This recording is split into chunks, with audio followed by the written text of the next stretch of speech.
En el nombre de Jesús.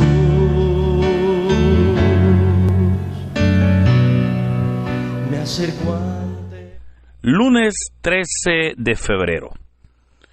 Iniciando una nueva semana, hermanos, y es un privilegio el poder compartir una vez más el mensaje de la bendita palabra de Dios. El evangelio para hoy está tomado de San Marcos, capítulo 8, versículos del 11 al 13. Doy lectura a la palabra de Dios en el nombre del Padre, del Hijo y del Espíritu Santo. Amén. En aquel tiempo se acercaron a Jesús los fariseos y se pusieron a discutir con él. Y para ponerlo a prueba le pedían una señal del cielo. Jesús suspiró profundamente y dijo: ¿por qué esta generación busca una señal? Les aseguro que a esta gente no se le dará ninguna señal. Entonces los dejó, se embarcó de nuevo y se fue a la otra orilla. Hermanos, esta es palabra del Señor.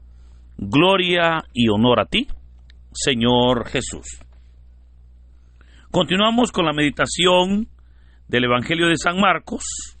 Hemos llegado ya al capítulo 8 y recordemos cómo el pasado sábado leíamos el relato donde, de hecho ahí iniciábamos la lectura de este capítulo, donde el Evangelio nos presenta cómo Jesús estaba alimentando a 4,000 hombres con 7 panes y algunos pescados.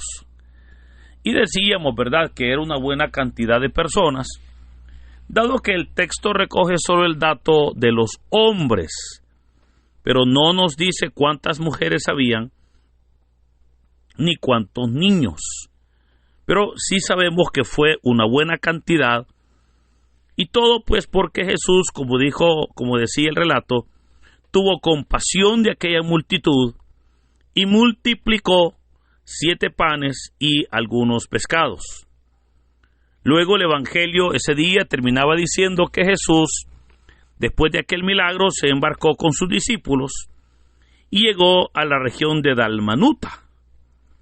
Curiosamente, fíjese que solo el Evangelio de San Marcos menciona esta región de Dalmanuta. Y solo en este texto aparece y no vuelve a aparecer en todo el Evangelio de San Marcos.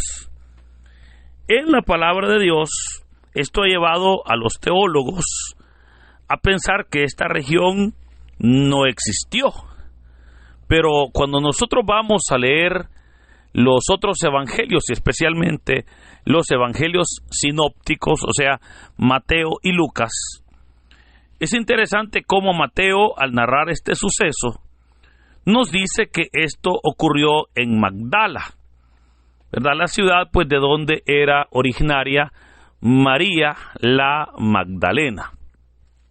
Ahora, el hecho es que Jesús está en esa región, y mientras él está ahí, llegan los fariseos y se pusieron a discutir con él. Notemos que no se nos dice sobre qué discutían, pero sí se nos dice que lo hacían para ponerlo a prueba y le pedían una señal del cielo.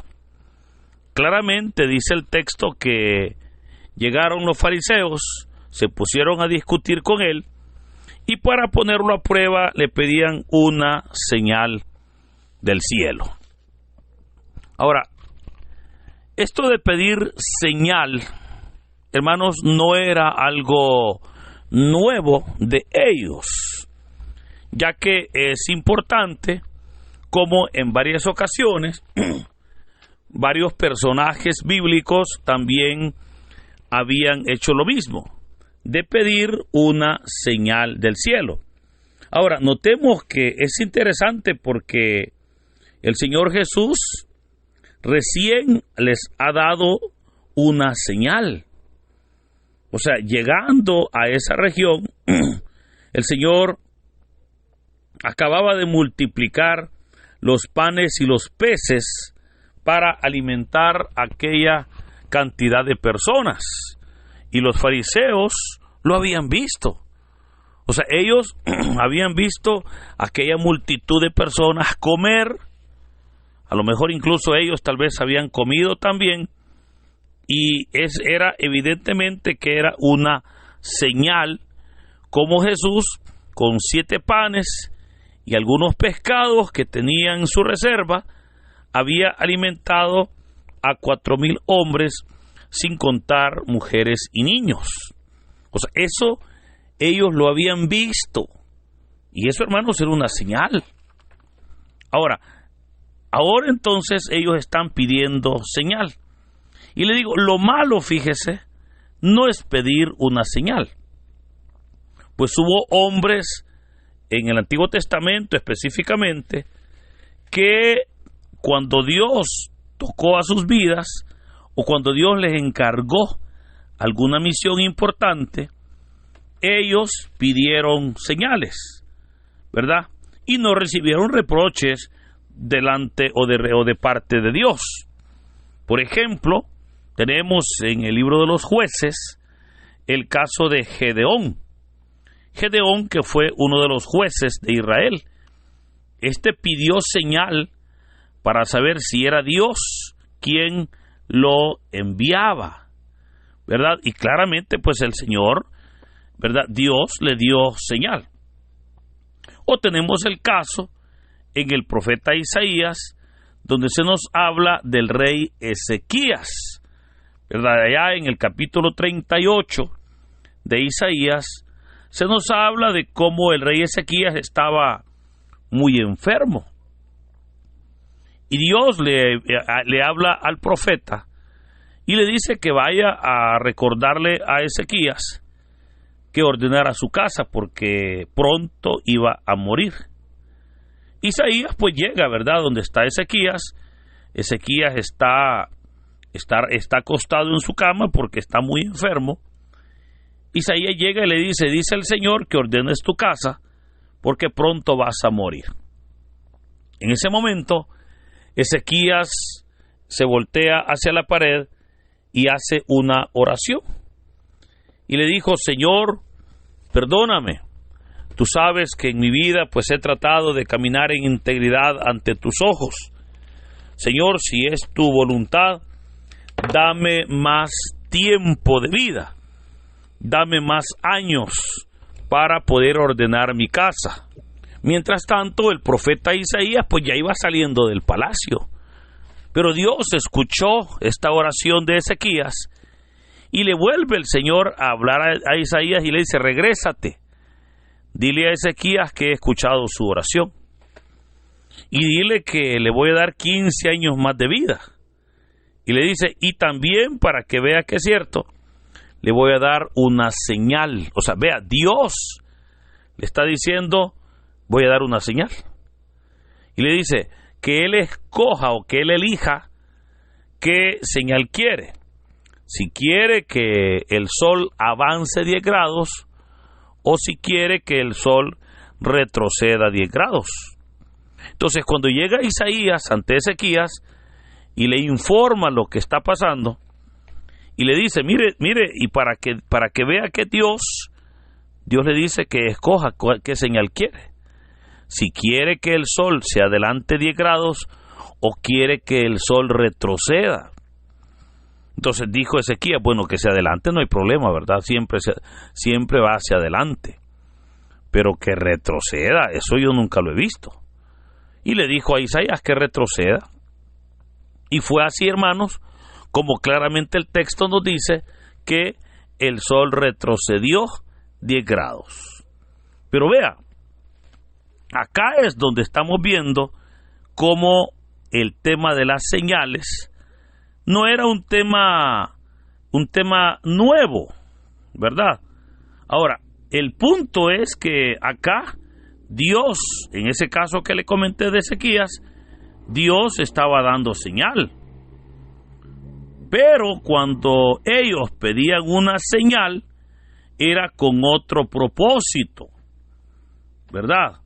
Entonces, podemos nosotros entender, hermanos, que las señales no son malas, pero las señales serán un testigo de la autenticidad de lo que se decía.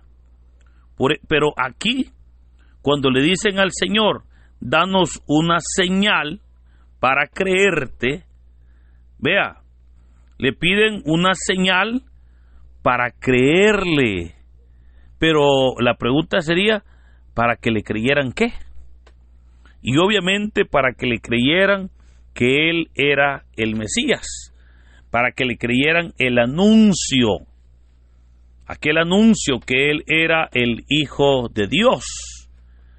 Pero ellos no querían creer.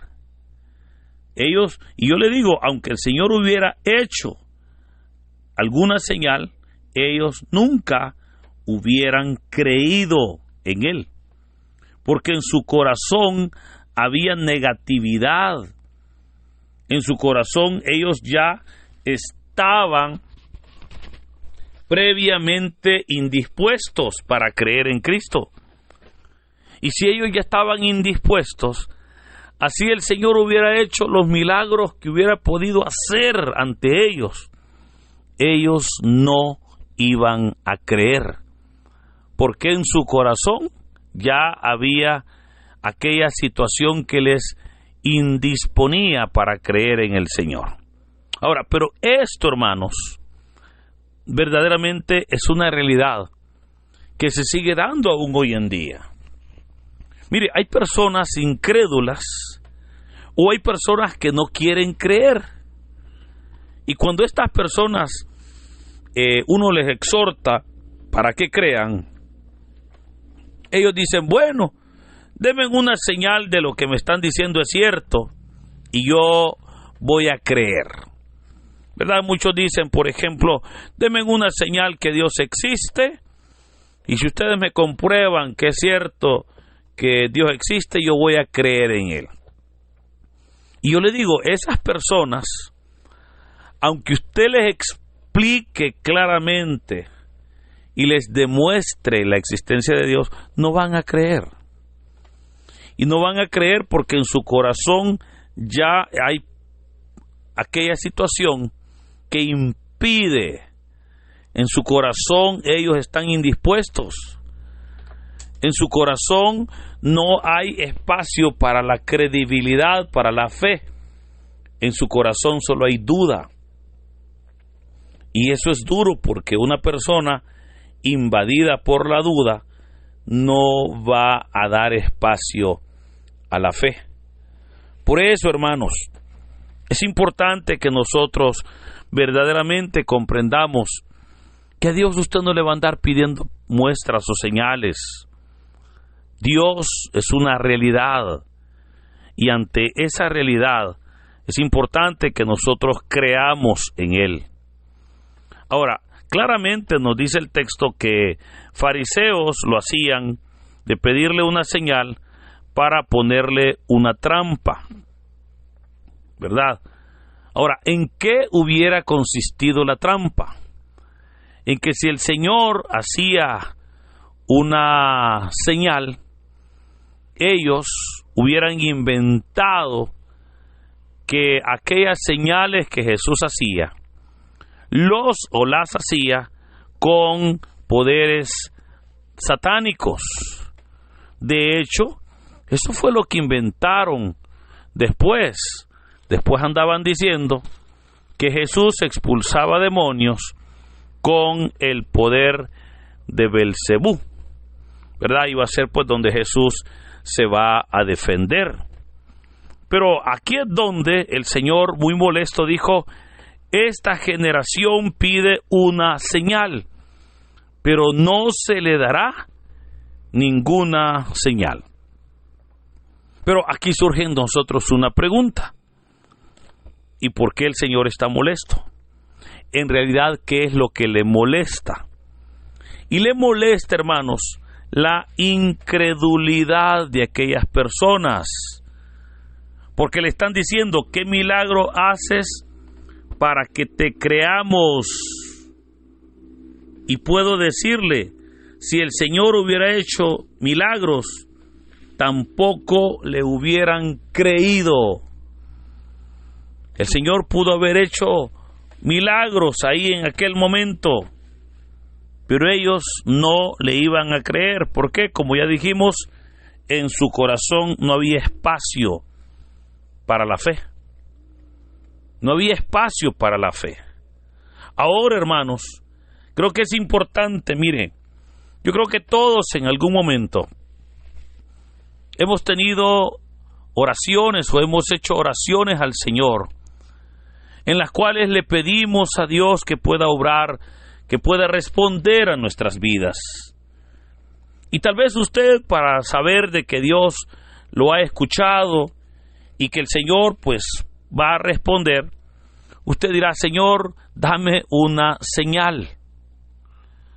O los jóvenes hoy en día dirán: bueno, yo quiero una señal de que la decisión que voy a tomar es la correcta, o yo quiero una señal de que Dios pues me está guiando en esta situación, etcétera, etcétera. Y no es que sea malo pedir señales, insisto. El problema es cuando el pueblo cae en aquella incredulidad y piden una señal no porque crean, sino porque no creen. Y la señal es la que piensan que los va a convencer, como dicen ellos. Y hermanos, aquí no se trata de convencer a nadie. De hecho, los milagros que el Señor hace no pretenden convencer a nadie. No, los milagros el Señor los hace por misericordia y con un propósito, y es de bendecir a la persona que va a recibir el milagro. Pero esos no tienen el propósito de convencer a nadie, porque insisto, aquí no se trata de convencer a nadie. O sea, el día que a usted le digan: ya te convencieron, hermano, no, a usted no lo van a convencer. Aquí se trata de que creamos, se trata de que estemos verdaderamente maduros en la fe. Se trata que nosotros podamos tener fe en lo que estamos, en lo que creemos. Se trata verdaderamente de que aun cuando yo no reciba señales, yo creo. Y creo no por lo que veo, creo por aún en lo que no veo, pero creo. Y esto es hermoso porque usted sabe que la fe consiste en eso. La fe consiste en creer en aquellas cosas que yo aún no las puedo ver, pero yo creo de tal manera que va a ser una realidad ante mis ojos lo que yo estoy creyendo. Por eso, no le pida señal al Señor para fortalecer su fe, porque Dios no le va a dar señal si usted está dudando. Dios le va a dar señal no para fortalecer nuestra incredulidad, sino para que por la fe nosotros podamos ver, y es muy diferente. La palabra de Dios nos dice que los hijos de Dios no debemos de caminar por vista, o sea, por lo que estamos viendo. Usted no va a creer por lo que ve. Usted va a creer para ver aún aquellas cosas que no ha visto o que no ve, pero que por la fe serán una realidad. Ahora, termino diciéndole que vivimos crisis de fe, donde hay muchas personas que no creen. Y eso es delicado porque sin fe, la palabra de Dios dice que es imposible agradar a Dios. Pero oiga, todo es posible para el que cree. Todo es posible para el que tiene fe. Y le animo para que hoy seamos personas de fe y no pidiendo una señal para fortalecer nuestra fe, sino que esa señal servirá no más para poder dar honra y gloria por lo que el Señor ha hecho en nuestras vidas. Queridos hermanos, que en este hermoso día el Señor nos bendiga, en el nombre del Padre, del Hijo y del Espíritu Santo. Amén.